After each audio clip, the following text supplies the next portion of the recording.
because what you're saying to people is that you have no capacity to be agents of your own uplift. That if you're having babies out of wedlock, it's not your fault. If you're robbing and killing one, it's not your fault. If you're taking drugs, it's not your fault. That's very lethal. It's saying to people, you're almost like impotent children. You have no capacity of self-control, of self-discipline, of self-uplift. And so it undermines that capacity of self-liberation that used to characterize Black Americans, even in the presence of slavery and discrimination. None of the problems that we're witnessing over the last 50 years were in evidence when we were enslaved or during the whole period of Jim Crow de jure segregation. The 1619 Project, published by New York Times Magazine, has been described by several Civil War scholars as historically inaccurate. But in the eyes of Bob Woodson, who has devoted the past several decades to helping people in troubled, low-income communities, its biggest problem is that it defines America as being incurably racist. Just how does Woodson's brainchild, 1776, seek to counter this narrative? And how did the war on poverty radically transform Black communities in America? This is American Thought Leaders, and I'm Jekielek. In this episode, we'll sit down with Bob Woodson, the founder and president of the Woodson Center. He was part of the Civil Rights Movement, and he is a recipient of the Bradley Prize and the Presidential Citizens Award. Bob Woodson, such a pleasure to have you on American Thought Leaders. Pleased to be here. So Bob, 1776, I guess it's a campaign that you launched. I'm not going to say project because of course it's launched in response to the 1619 Project. Tell me a little, what is this about?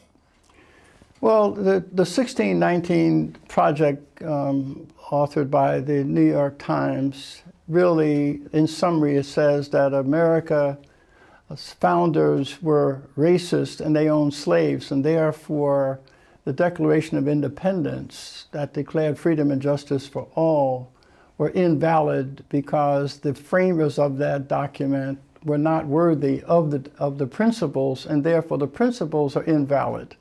And therefore America should be defined by its birth by 1619, when the first slaves arrived on the shore. And then it concludes by saying America is irredeemably racist to its core. Racism is in its DNA, and therefore the only solution is for white America to provide reparations to Black Americans. So they're saying that whites in America are inherently the victimizers and Blacks are a class of victims. And it offers no solutions at all to the problem. They're saying that America is defined by race and just leaves it there. So 1776, we are challenging it by saying, no, America cannot be defined by its birth defect of slavery. None of us should be defined by what we used to be in our past. That America is defined not only by its problem, i.e. slavery and discrimination, but also the promise of freedom and justice for all. And our Constitution is a document that allows for self-correction. And we are the only nation to ever have an Emancipation Proclamation to end slavery. The only nation in the world. Bob, you know, this actually reminds me of something you said at the opening, you know, some days back, the launch of 1776. I think you had said something to the tune of, nothing is more lethal, and I remember that word lethal, than giving people a good excuse to fail. I thought that was very interesting. This was part of your opening speech, and I think it speaks to what you're talking about now. Can you expand on this a bit? I mean, Black Americans, particularly low-income Black Americans, are faced with an internal crisis. We have more Blacks killing Blacks in 1 year than were lynched in the whole period of 60 years under slavery. More Blacks. We have a 9/11 every 6 months, 3,000. We have 70% of the babies that are born out of wedlock. But that's an internal problem. And for 1619 to say that that problem is caused by the shadow of slavery and discrimination is patently untrue and lethal, because what you're saying to people is that you have no capacity to be agents of your own uplift. That if you're having babies out of wedlock, it's not your fault. If you're robbing and killing one, it's not your fault. If you're taking drugs, it's not your fault. That's very lethal. It's saying to people, you're almost like impotent children. You have no capacity of self-control, of self-discipline, of self-uplift. And so it undermines that capacity of self-liberation that used to characterize Black Americans, even in the presence of slavery and discrimination. None of the problems that we're witnessing over the last 50 years were in evidence when we were enslaved or during the whole period of Jim Crow de jure segregation. And in fact, as I've said here, when white people were at their worst, Blacks were at their best. And so what we did through these series of essays is carefully refute this notion that the conditions that many Black Americans are facing today is related to that legacy of slavery. That is patently a lie. It's not true. It is a false narrative. So what we are doing is presenting evidence that it's false. One study, for instance, that I cite in my essay is that between 1920 and 1940, the education gap between Blacks and whites in the South was 3 years. Okay. Whites had an 8th grade education, Blacks a 5th grade. At the same age. The same time. But Julius Rosenwald, the CEO of Sears, partnered with Booker T. Washington, and together they built 5,000 what they call Rosenwald schools. Rosenwald put up part of the money. The other came from Black Americans who sold dinners and had little route, and they put up $4.6 million to build these schools. And as a consequence, in just 20 years, between 1920 and 1940, the education gap closed within 6 months. Same with the marriage rate in the Depression between 1930 and 1940, when our economy went broke. The unemployment rate among whites was 25%. It was 40% for the Black community. But the Black community during that time, when there was de jure segregation, the economy was failing, our marriage rate was higher than any other group in society. Elderly people could walk freely in those neighborhoods without fear of being mugged by their grandchildren. And so there is other evidence. And when Blacks were denied access to hotels, we built our own hotels. The Walla Haji in Atlanta, the St. Teresa in New York, the St. Charles in Chicago. I could go on and on and on. When we were denied access to banks, we built our own banks, medical schools, dental schools. And so we had a rich tradition. In Chicago, as you know, is characterized by violence. Right. In 1929, there were 731 Black-owned businesses in the city, Chicago's Black neighborhoods. There were $100 million in real estate assets in 1929.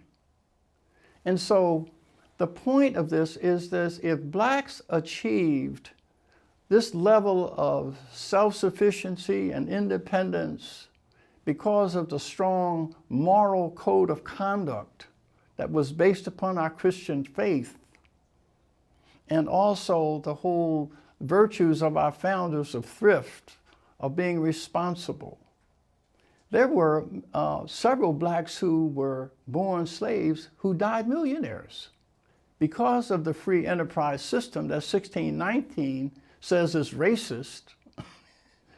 And so all of the problems that we're witnessing today, did not happen until the 60s. Up until the 1960s, prior to that, poverty that was never associated with social dysfunction. Being poor didn't mean that you had to steal. Being poor meant you were broke. But you still had values of personal responsibility, of resilience. And so what we are doing in 1776 is we want to go back and document through our research and also how blacks were able to achieve resilience and self-sufficiency. What were the strategies of there? There's a fascinating, and also grace in action. For instance, Robert Smalls was a man who was born 1836 in Sumter, South Carolina, and he was a slave, and he worked on a supply ship for the Confederacy.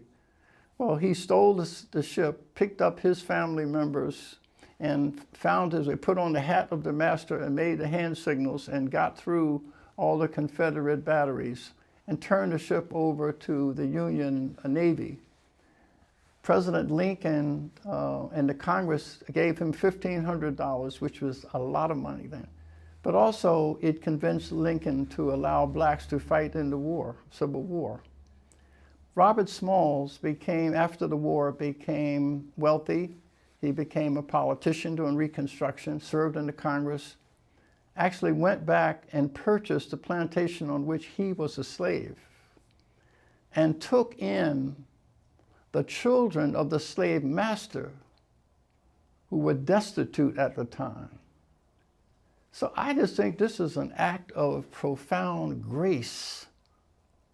And so if a Robert Smalls could act without contempt and animosity and anger towards the people who actually enslaved him, how can some black with a PhD from Harvard today living in a gated community talk about anger and the need for revenge and the need for all these things? And so these are the kind of contradictions that 1776 is trying to confront.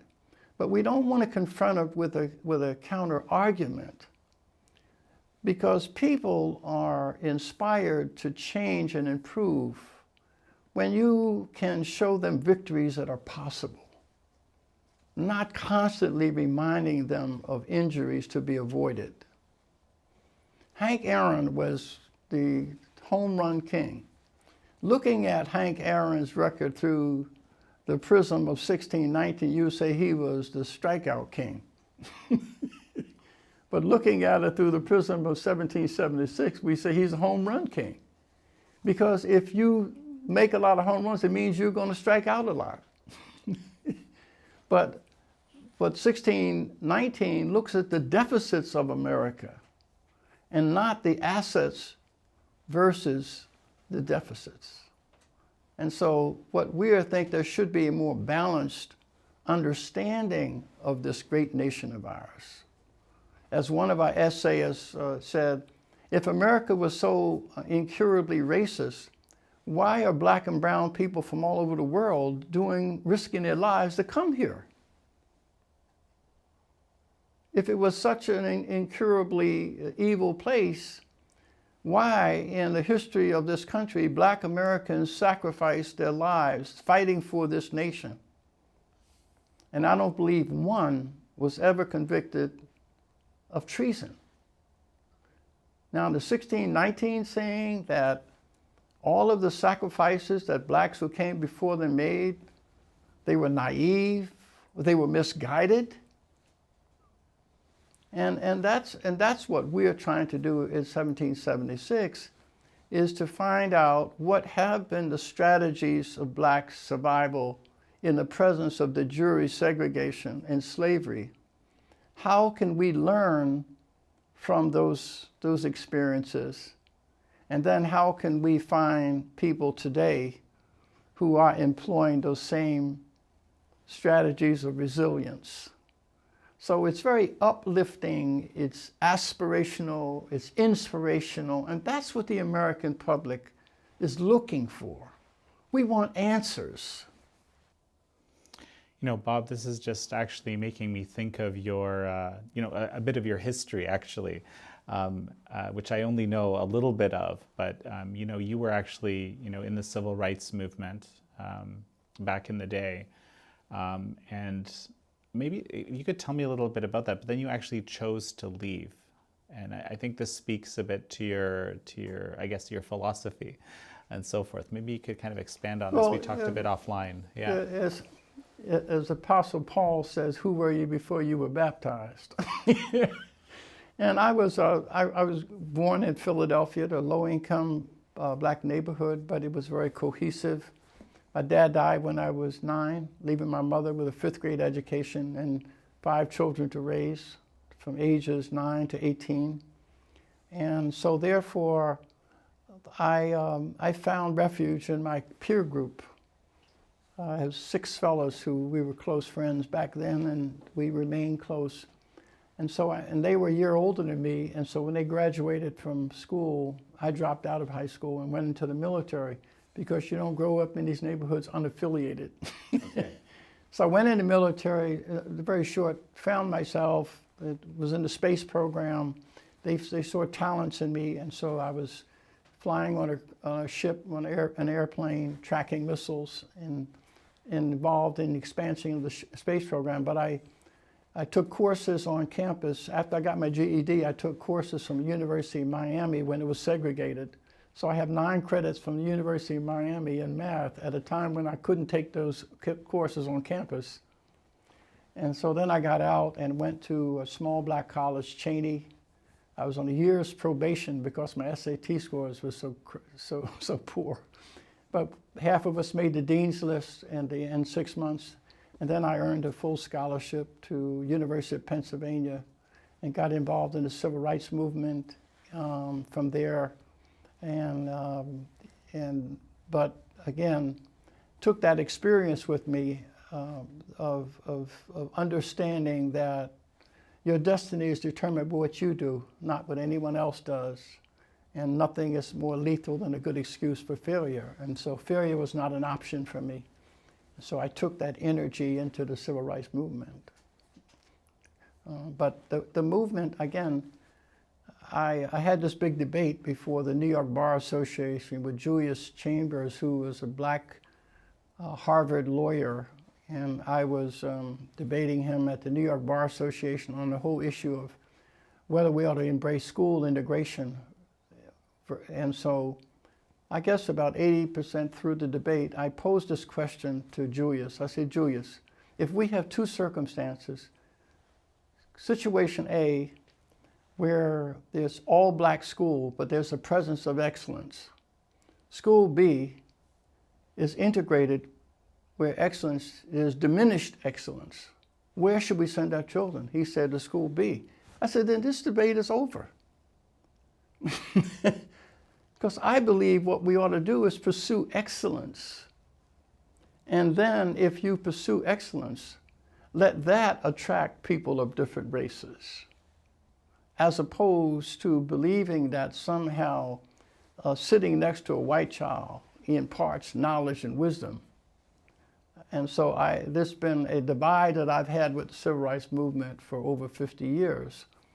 I believe the opposite of segregation is desegregation. It is not integration. Interesting. If I choose to go to a black church, that's a choice that I make. I don't want anybody telling me that I can't do that because I'm practicing segregation. We use this term segregation too loosely. I don't think that the Supreme Court decision should have been argued that separate is inherently unequal. I think we should have argued that separation is strategically unequal. Because if you say something is inherently unequal, it means anything is all black is all bad. And that's what we're struggling with. A woman named Marva Collins in the Eastside Academy in Chicago, public school teacher, got tired of seeing kids fail, started what she called the East Side Academy in this low-income neighborhood, where she preached and insisted upon excellence. And kids who were dropping out of the public school were coming to her, and they were learning and they were achieving. And when her reputation grew, whites were bringing their children in from the suburbs to attend her academy because their children were struggling. But they knew that Marva Collins had a special way of teaching children with challenges. And so that's how integration should be a response to excellence. Because if you create a center of excellence, people will seek you out. That's what should attract people, is the presence of excellence.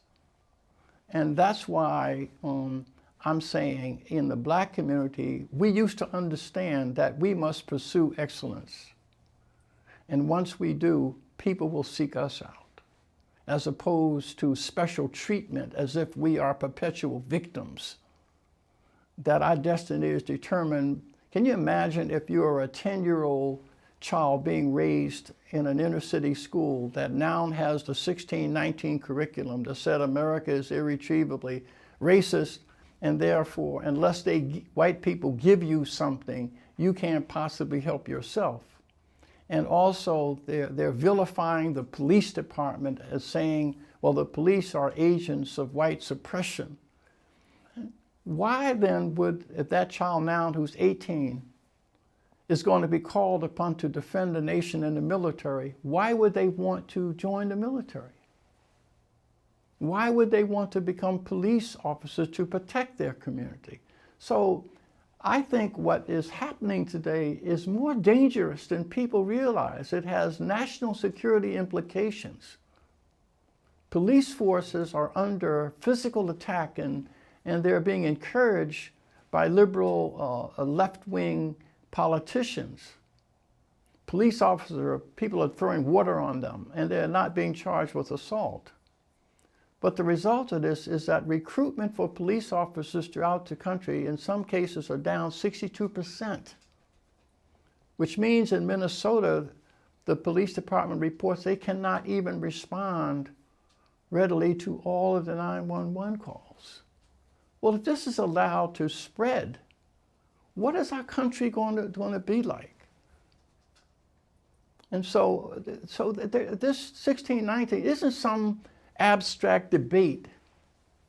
It has real world consequences, dire consequences for our future if it's not stopped. And 1776 is determined to stop the bleeding. You know, you're just reminding me, there's this op-ed that you wrote, again, some days ago about 1776, where you mentioned that, you know, I think you said that 1619 is kind of a grand weapon for identity politics. Is that how you described it? It's being weaponized. That race is being weaponized and used as a political tool to really and they're using low-income blacks as a battering ram to really attack the fundamentals of this nation. I really think that there are many on the left, and I don't say liberals, I say left-leaning people, are doing everything they can to denigrate this country because they despise it. And I think freedom-loving people need to stand together and push back against this. And they're using the black community in the most exploitative way.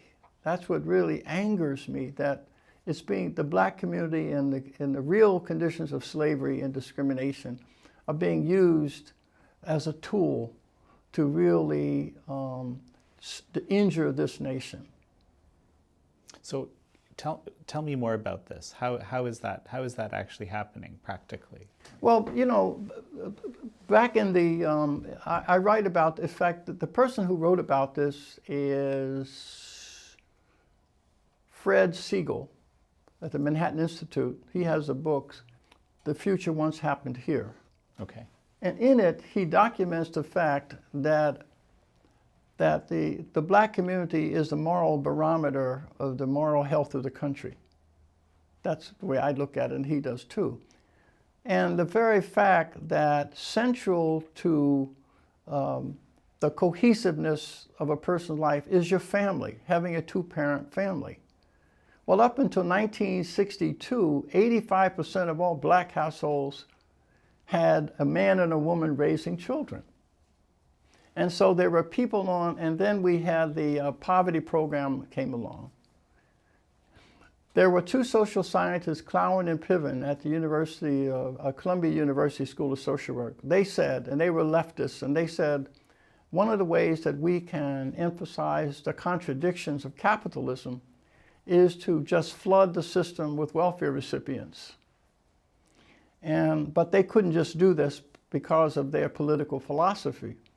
But then you had Mayor Lindsay, who was a liberal mayor. Then the federal government had its poverty program, so they began to open up poverty offices throughout New York and the major cities to actively recruit blacks onto the welfare system. Following the riots, they said we must recruit. One of the ways of doing, but welfare in the black community up until that time was stigmatized. Oh, welfare was, it said no one wants to go on relief, they called it. Right. And so what the left had to do is to challenge that stigmatization. And the way you do it is to say, well, welfare is really social insurance. Well, welfare is really reparations for the evils of slavery and discrimination. So you have a right to it. And also they had to therefore, and this is what they actually wrote, that if somehow we can separate work from income, it will make the father redundant. And then it will transfer the authority to the state, and then you will see an increase in school dropout rates, drug addiction, crime. All of these social dysfunctions will begin to occur, and they were correct. And he points out in his book that in just a 3 to 4 year period in the early 70s, when the rules changed, it was aided by the women's movement because they felt that the father was redundant. The Black Power movement said that the nuclear family was Ozzie and Harriet, Eurocentric, and therefore racist. And so we should not be holding blacks to the standard of a nuclear family. And welfare was a right. And so suddenly that stigma was removed. And blacks were recruited into the welfare system. And they made welfare more generous than work. And as a consequence, thousands flooded into the system at a time when the unemployment rate for black men in New York was 4%. And sure enough, what they predicted came true. The New York City, they went bankrupt, as they predicted. Also, you saw all of the pathologies began to express itself as the family disintegrated. And so what we went from a 85% family with only 30% now being raised. So this decline occurred not as a result of slavery and discrimination, because as I pointed out, because the black family rate was constant up until that time. And so this is why we have the conditions today. So when a black woman in New Jersey got up at the school board meeting in response, supporting 1619, said, the reason that black men are not in homes is because of slavery. And so it is important for us in 1776 to really fill this education void of information. But it's not going to be done by publishing white papers and having this discussed on talk radio. We have got to develop a retail strategy, as the left has done, to develop curriculum, to develop videotapes, social media. Let's go back and talk about the blacks who were born slaves who died millionaires.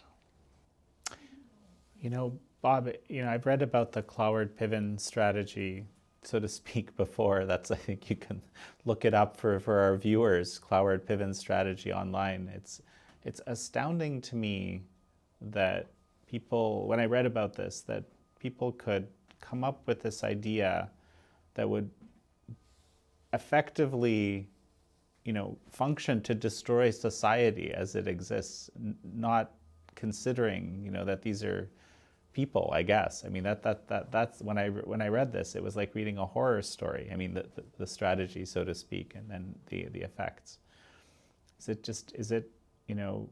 How do you explain that? You have any thoughts on this? Well, how to explain to people that this didn't happen, Well, and again, the left is good at marketing. And those of us who believe in the founders, we're not very good at a retail strategy. And that's what we're trying to present. The left pours millions of dollars. I mean, 1619, they had a commercial at the Oscars. They had that same commercial supporting 1619 was at the NBA All-Star game. That commercial cost $2.3 million. Those of us who believe in liberty, who believe in this nation, we got to be willing to invest the way the other side has invested. And that's what 1776 is trying to do, persuade Americans. If you believe in freedom, if you believe in it, you can't just be content with funding some scholars to write about it. That there are thousands and millions of people who their lives are the embodiment of the values of the founders. We need a ground straight. We've got 2,500 low-income grassroots leaders of all races in 39 states that are part of the Woodson Center network. Okay. And tell me a little bit about this. Yeah, this Woodson, you've been building this for decades. 38 years ago, right. I started the Woodson Center. It was called the National Center for Neighborhood Enterprise. And the reason I use the word enterprise, because I believe that the principles that operate in the market economy should operate in the social economy. Okay. Only 3% of people in our market economy are entrepreneurs, but they generate 70% of the jobs. And these entrepreneurs tend to be C students, not A students. I say that A students come back to universities and teach, C students endow. And so, but in our social economy, the experts are professionally trained people. But we believe that the real social entrepreneurs are my grassroots leaders that are in these communities. There are two types. There are ones who are in poverty but not of poverty. If we say that 70% of families in these low-income, drug-infested neighborhoods are raising children that are troubled, it means 30% are not. We need to go into, as we do, we go into the homes of the 30% to try to find out what is the secret of how they've been able to thrive and to progress in the presence of this dysfunctional community. And so the Woodson Center has built its reputation by going in and taking what works among the 30% and then applying it to the 70%. Okay. And my model for that is taken from the Bible, the Genesis of Joseph and Pharaoh. That's the model. As you know the story of Joseph, who was from a dysfunctional Hebrew family. And he was sold into slavery by his brothers because he said he saw you bowing down before me, and he was just, anyway. But he suffered, but when in slavery, he never submitted to despair. He was falsely accused when he went to the house of Potiphar of having sex with Potiphar's wife. He was imprisoned. He became the best prisoner. He went into 17 at 31. Pharaoh had this dream that none of his experts, and they remembered Joseph. They brought him before Pharaoh, and he refused to bow down to Pharaoh, so Pharaoh knew he had integrity. But then they developed an alliance where this uneducated 31-year-old Hebrew was empowered by Pharaoh. And together they saved Egypt and fed the world. Well, we believe that phenomena, that's a paradigm for what we're trying to do at the Woodson Center. We're trying to recruit wealthy pharaohs who have influence and money to work with and empower these low-income leaders who are the Josephs. And together, we want to bring them together. That's why you saw we've had community activists. Many of them were ex-offenders. Many of them were redeemed souls coming together with the finest of our academicians and some wealthy business people. So that's the coalition that we're trying to hold to rebuild and take the 1776 to scale. That many of these 2,500 grassroots leaders are like insurgents during the Second World War.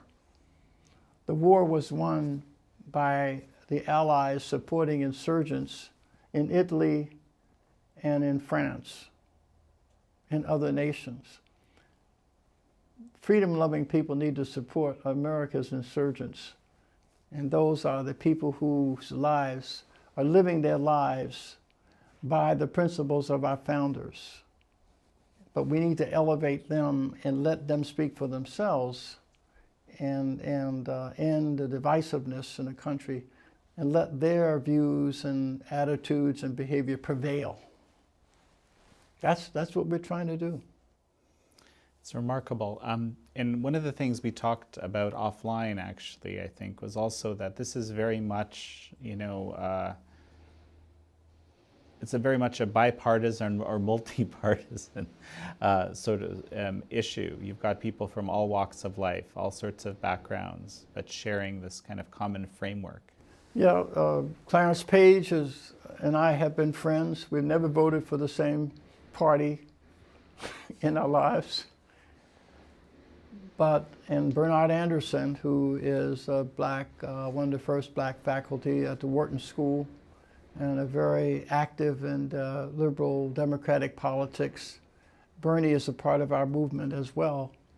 And we have Glenn Lowry, conservative professor at Brown University. So this really defies the left-right divide. It really defies the class divide. And it's really bringing together of ordinary people who share a passion for this nation and who believe that we should be defined by the content of our character, not the color of our skin.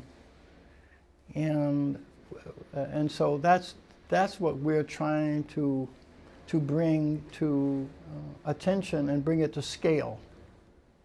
Sort of reclaiming the country from the inside out. That's what we're trying to do. So, you're now making me think of the fact that I understand there's over 3,000 schools that have already adopted the 1619 curriculum, which you argue is destructive. Right, right. Poison. It's moral and spiritual poison.